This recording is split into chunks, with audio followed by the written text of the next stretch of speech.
and welcome to this week's Teen Story Share. This week I'll be sharing with you from The Whale Rider by Witi Ihimaera. This book inspired the movie Whale Rider, which was an amazing movie. You should definitely watch it. I recommend it. And the reason why I like this story so much is because I learned a lot about Maori culture from it. You may or may not know that the Maori are the native people of New Zealand, and May is Asian and Pacific Islander Heritage Month. The ancestors of the Maori arrived in New Zealand by canoe in the 1300s, and in this book, Kahu, our heroine, is the great-granddaughter of a Maori chief of a tribe that believes they descend from the legendary Whale Rider. The Whale Rider arrived not by canoe, but on the back of a whale. In every generation since the Whale Rider, there's been a male to inherit the title of chief, but in this generation, there's only Kahu. Her grandfather is blinded by tradition and sees no use for a girl. But Kahu will not be ignored, and in her struggle she has a unique ally, the Whale Rider himself, from whom she has inherited the ability to communicate with whales. I'll be reading chapters 1 through 3. These are short chapters. The first one is a retelling of a Maori creation story, including the arrival of the first humans. In chapter 2, we meet the ancient whale who first bonded with the Whale Rider all those thousands of years ago and is still alive today. And in chapter 3, we jump forward almost to the present and the birth of our heroine, Kahu. The Whale Rider. In the old days, in the years that have gone before us, the land and sea felt a great emptiness, a yearning. The mountains were like a stairway to heaven, and the lush green rainforest was a rippling cloak of many colors.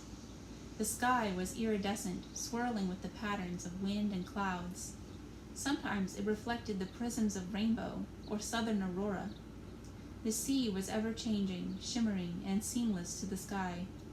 This was the well at the bottom of the world, and when you looked into it, you felt you could see to the end of forever. This is not to say that the land and sea were without life, without vivacity. The tuatara, the ancient lizard with its third eye, was sentinel here, unblinking in the hot sun, watching and waiting to the east. The moa browsed in giant wingless herds across the southern island. Within the warm stomach of the rainforests, kiwi, weka, and the other birds foraged for huhu and similar succulent insects. The forests were loud with the clatter of tree bark, chatter of cicada, and murmur of fish-laden streams. Sometimes the forest grew suddenly quiet, and in the wet bush could be heard the filigree of fairy laughter like a sparkling glissando. The sea, too, teemed with fish, but they also seemed to be waiting. They swam in brilliant shoals like rains of glittering dust throughout the greenstone depths. Hapuku, manga, kahawai, tamure, moki, and waraho, herded by shark or mango ororoa. Sometimes from far off a white shape would be seen flying through the sea, but it would only be the serene flight of the tarafai, the stingray with the spike on its tail. Waiting for the seeding, waiting for the gifting, waiting for the blessing to come. Suddenly, looking up at the surface, the fish began to see the dark bellies of the canoes from the east. The first of the ancients were coming, journeying from their island kingdom beyond the horizon. Then, after a period, canoes were seen to be returning to the east, making long cracks on the surface sheen. The land and the sea sighed with gladness. We have been found. The news is being taken back to the place of the ancients. Our blessing will come soon. In that waiting time, earth and sea began to feel the sharp pangs of need for an end to the yearning.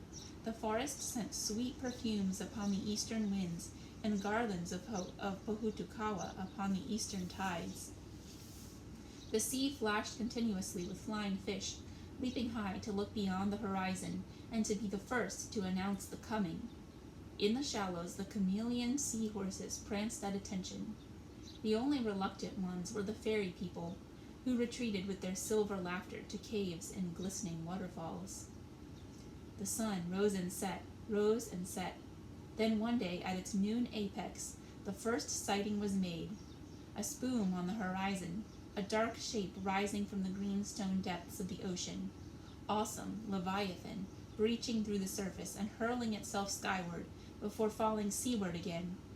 Underwater, the muted thunder boomed like the great door opening far away, and both sea and land trembled from the impact of that downward plunging. Suddenly, the sea was filled with awesome singing, a song with eternity in it, a song to the land. You have called, and I have come, bearing the gift of the gods.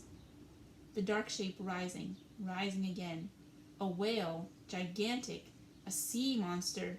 Just as it burst through the sea, a flying fish leaping high in its ecstasy saw water and air streaming like thunderous foam from that noble beast and knew, ah yes, that the time had come. For the sacred sign was on the monster, a swirling tattoo imprinted on the forehead. Then the flying fish saw that astride the head, as it broke skyward, was a man. He was wondrous to look upon, the whale rider. The water streamed away from him, and he opened his mouth to gasp in the cold air. His eyes were shining with splendor, his body dazzled with diamond spray. Upon that beast he looked like a small, tattooed figurine, dark brown, glistening, and erect. He seemed, with all his strength, to be pulling the whale into the sky. Rising, rising, and the man felt the power of the whale as it propelled itself from the sea. He saw far off the land now long sought and now found, and he began to fling small spears seaward and landward on his magnificent journey toward the land. Some of the spears in mid-flight turned into pigeons, which flew into the forests. Others, on landing in the sea, changed into eels. And the song in the sea drenched the air with ageless music, and land and sea opened themselves to him, the gift long waited for, tangata, man. With great gladness and thanksgiving, the man cried out to the land, Karangamai, Karangamai, Karangamai, call me. But there was one spear, so it is told, the last, that when the whale rider tried to throw it, refused to leave his hand. Try as he might, the spear would not fly. So the whale rider uttered a prayer over the wooden spear, saying, Let this spear be planted in the years to come, for there are sufficient spear already implanted. Let this be the one to flower when the people are troubled and it is most needed. And the spear then leaped from his hands with gladness and soared through the sky. It flew across 1,000 years. When it hit the earth, it did not change, but waited for another 150 years to pass until it was needed. The flukes of the whale stroked majestically at the sky. Hui e, homi e, taiki e, let it be done. Spring, the force of destiny. The Valdez Peninsula, Patagonia, Te Fiti Te Ra, the nursery, the cetacean crib. The giant whales had migrated 4 months earlier from their Antarctic feeding range to mate, calve, and rear their young in 2 large, calm bays.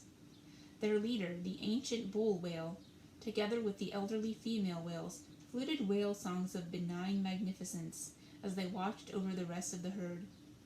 In that glassy sea known as the pathway of the sun, and under the turning splendor of the stars, they waited until the newly born were strong enough for the long voyages ahead. Watching, the ancient bull whale was swept up in memories of his own birthing. His mother had been savaged by sharks 3 months later. Crying over her in the shallows of Hawaii, he had been succored by the golden human who became his master. The human had heard the young whale's distress and had come into the sea, playing a flute. The sound was plangent and sad as he tried to communicate his oneness with the young whale's mourning. Quite without the musician knowing it, the melodic patterns of the flute's phrases imitated the whale song of comfort. The young whale drew nearer to the human, who cradled him and pressed noses with the orphan in greeting. When the herd traveled onward, the young whale remained and grew under the tutelage of his master. The bull whale had become handsome and virile, and he had loved his master. In the early days, his master would play the flute, and the whale would come to the call. Even in his lumbering years of age, the whale would remember his adolescence and his master, At such moments he would send long, undulating songs of mourning through the lambent water. The elderly females would swim to him hastily, for they loved him, and gently in the dappled warmth they would minister to him. In a welter of sonics the ancient bull whale would communicate his nostalgia, and then in the echoing water he would hear his master's flute.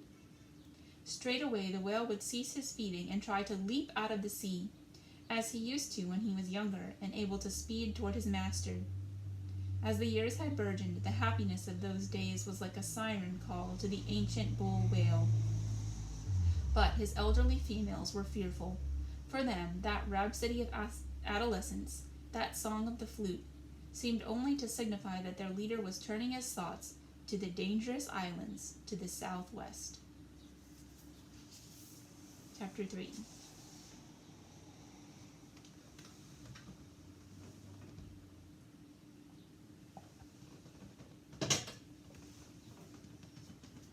I suppose that if this story has a beginning, it is with Kahu. After all, it was Kahu who was there at the end, and it was Kahu's intervention that perhaps saved us all.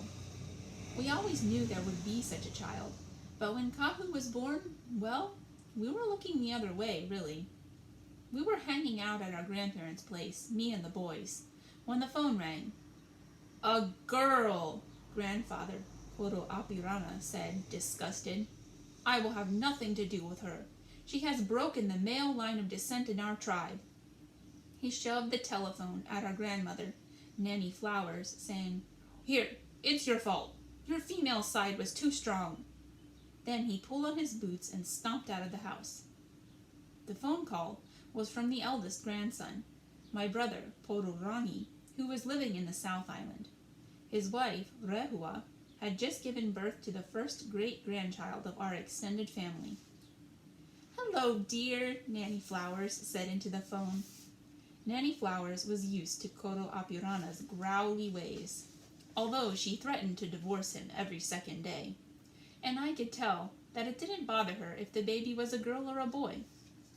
Her lips were quivering with emotion because she had been waiting for the call from Porurangi all month. Her eyes went sort of cross-eyed, as they always did when she was overcome with love. "What's that? What did you say?" We began to laugh, me and the boys, and we yelled to Nanny, "Hey, old lady, you're supposed to put the phone to your ear so you can hear."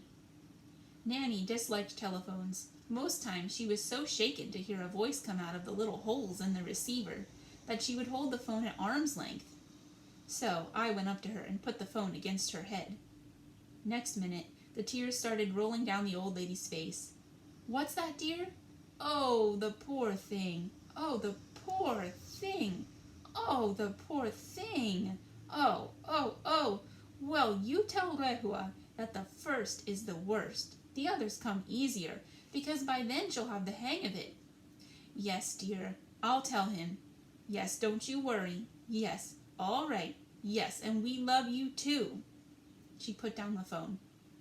"Well, Rauri," she said to me, "you and the boys have got a beautiful niece." She must be, because Porurangi said she looks just like me. We tried not to laugh, because Nanny was no film star. Then, all of a sudden, she put her hands on her hips and made her face grim and went to the front veranda. Far away, down on the beach, old Koro Apirana was putting his rowboat out onto the afternoon sea. Whenever he felt angry, he would always get in his rowboat and row out into the middle of the ocean to sulk. "Hey!" Nanny Flowers boomed. "You old paka!" which was the affectionate name she always called our Koro when she wanted him to know that she loved him. "Hey!" But he pretended he didn't hear her calling him, jumped into the rowboat, and made out to sea. Well, that did it. Nanny Flowers got her wild up. "Think he can get away from me, does he?" she muttered. "Well, he can't." By that time, me and the boys were in hysterics. We crowded onto the veranda and watched as Nanny rushed down the beach, yelling her endearments at Koro Apirana. "You come back here, you old paka!" But of course he wouldn't. So next thing, the old lady scooted over to my dinghy. Before I could protest, she gunned the outboard motor and roared off after him. All that afternoon they were yelling at each other. Koro Apirana would row to one location after another in the bay, and Nanny Flowers would start the motor and roar after him to growl at him. You have to hand it to the old lady. She had brains all right, picking a rowboat with a motor in it. In the end, old Koro Apirana just gave up. He had no chance, really, because Nanny Flowers simply tied his boat to hers and pulled him back to the beach, whether he liked it or not. That was 8 years ago, when Kahu was born. But I remember it as if it were yesterday, especially the wrangling that went on between our Koro and Nanny Flowers. The trouble was that Koro Apirana could not reconcile his traditional beliefs about Maori leadership and rights with Kahu's birth. By Maori custom, leadership was hereditary, and normally the mantle of prestige fell from the eldest son to the eldest son, except that in this case, there was an eldest daughter. "She won't be any good to me," Koro would mutter. "No good. I won't have anything to do with her. That Podorangi better have a son next time." In the end, whenever Nanny Flowers brought the subject up, Koro Apirana would compress his lips, cross his arms, turn his back on her, and look elsewhere. I was in the kitchen once when this happened. Nanny Flowers was making oven bread on the big table, and Koro Apirana was pretending not to hear her, so she addressed herself to me. "Thinks he knows everything," she muttered, nodding her head in Koro Apirana's direction. Bang went her fists into the dough. "The old paka thinks he knows all about being a chief." Slap went the bread as she threw it on the table. "He isn't any chief. I'm his chief," she emphasized to me, and then, over her shoulder to Koro Apirana, "And don't you forget it, either." Squelch went her fingers as she dug them into the dough. "Te mea," Koro Apirana said. Yeah. "Don't you mock me," Nanny Flowers responded. "Ouch," went the bread as she flattened it with her arms. She looked at me grimly and said, "He knows I'm right. He knows I'm a descendant of old Muriwai, and she was the greatest chief of my tribe. Yeah." "Help," said the dough as she pummeled it and prodded it and stretched it and strangled it. "I should have listened to Mum when she told me not to marry him, the old paka," she said, revving up to her usual climactic pronouncement. From the corner of my eye I could see Koro Apirana mouthing the words sarcastically to himself. "But this time," said Nanny Flowers as she throttled the bread with both hands, "I'm really going to divorce him." Koro Apirana raised his eyebrows, pretending to be unconcerned. Yeah, he said, "Te mea." It was then that Nanny Flowers added with a gleam in her eyes, "And then I'll go and live with old Wari over the hill." I thought to myself, uh-oh, I better get out of here, because Koro Apirana had been jealous of old Wari, who had been Nanny Flowers' first boyfriend for years. No sooner was I out the door when the battle began. "You coward," said the doe as I ducked away. Well, if you want to hear more, sadly this book is not in our library's ebook collection, but I would love to help you get a copy of the book or the movie or both once the library reopens. And in the meantime, if you'd like to learn more about Maori culture and language, I've put some links down in the description box for you. And the Speak Maori YouTube channel has some really beautiful Maori songs on it. So, enjoy, and I'll see you next time here on Teen Story Share.